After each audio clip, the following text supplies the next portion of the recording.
2014 Yamaha FZ09 AMD Ride Review. The 2014 Yamaha FZ09 promises a lot when you look at the specification sheet. 414 pounds wet, an inline triple displacing 847cc, and crank horsepower and torque that easily trumps Triumph's universally praised street triple. At the press launch, look back at our press launch report for all of the technical details of the machine. We were very impressed with the FZ09, particularly the engine power, both peak power and the power spread. Our only real concerns were with throttle response and the stock suspension settings. After a fairly lengthy street test, these remain our two primary concerns with this remarkably affordable new motorcycle from Yamaha, US MSRP $7,990. The FZ09 is a small motorcycle. It is not only light, it is narrow, and with a relatively low seat height by today's standards. The rider's triangle is also quite tight, with the bars, seat and pegs adding to the sense of a small machine. Taller riders might find the ergos too tight, but our test riders, 5211 being the tallest, found the FZ fairly comfortable. The instrumentation, although quite thorough, it even includes a gear position indicator, can be faulted where it requires the rider to scroll through options to get to an engine temperature display. We would prefer motorcycles to display engine temperature at all times, for obvious reasons. We found the built-in trip computer to be optimistic to the tune of about 4 miles per gallon, but the speedometer is very accurate. The new triple created by Yamaha makes great sounds and, even more important, great power from idle through to redline. It is hard to overstate how impressed we are with the power Yamaha has squeezed out of this 847cc motor. Coupled with the lightweight of the bike as a whole, the FZ09 is extremely quick, particularly around town where its acceleration, at first, can even be quite startling. This is why the FZ09 can be such a blast to ride for a skilled pilot that can use what it has to offer. Living with the fuel injection issues we pointed out in our initial riding impression was annoying, to say the least.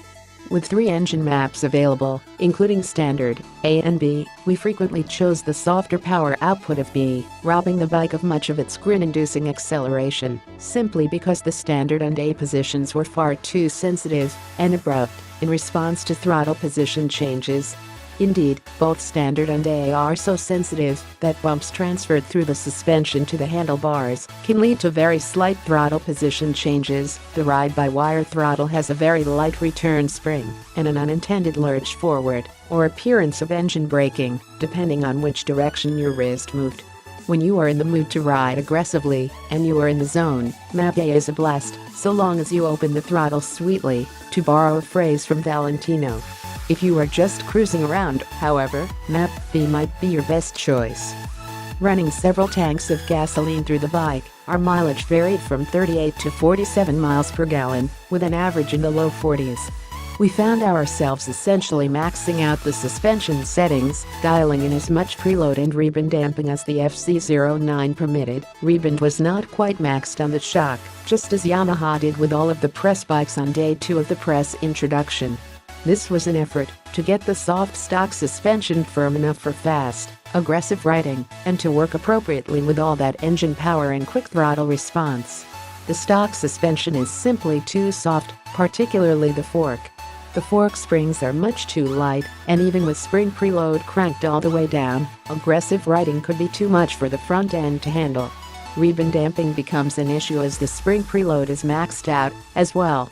With the spring squished by the preload caps, the fork wanted to rebound too quickly, but we had run out of rebound damping adjustment to deal with it. The shock is not so bad, but aggressive riding, once again, probably calls for max spring preload in the back and close to the maximum rebound damping. A fast, experienced rider is simply going to want stiffer suspension settings than are available stock on the FZ09. The chassis balance feels like it is good, but the suspension really limits how hard the bike can be pushed. Yamaha got other details right, including a slick shifting 6-speed transmission, a positive, easily modulated clutch, and good brakes. Despite this, we think the front brake would benefit greatly from a more aggressive pad compound. Weight balance appears about right, although the relatively short wheelbase and powerful engine will lift the front wheel from time to time if the rider is accelerating aggressively. We would really like to try the bike with dialed-in suspension to fully assess the chassis performance. However, in the end, we found the Yamaha FZ09 a somewhat frustrating riding experience. The engine is brilliant, except for the fueling issues, and the chassis appears to have great potential, but it couldn't be pushed as hard as we would like during our testing due to the overly soft suspension. A diamond in the rough, perhaps, presenting a few issues to be sorted with the money you saved as a result of the low MSRP. For additional details and specifications, visit Yamaha's website.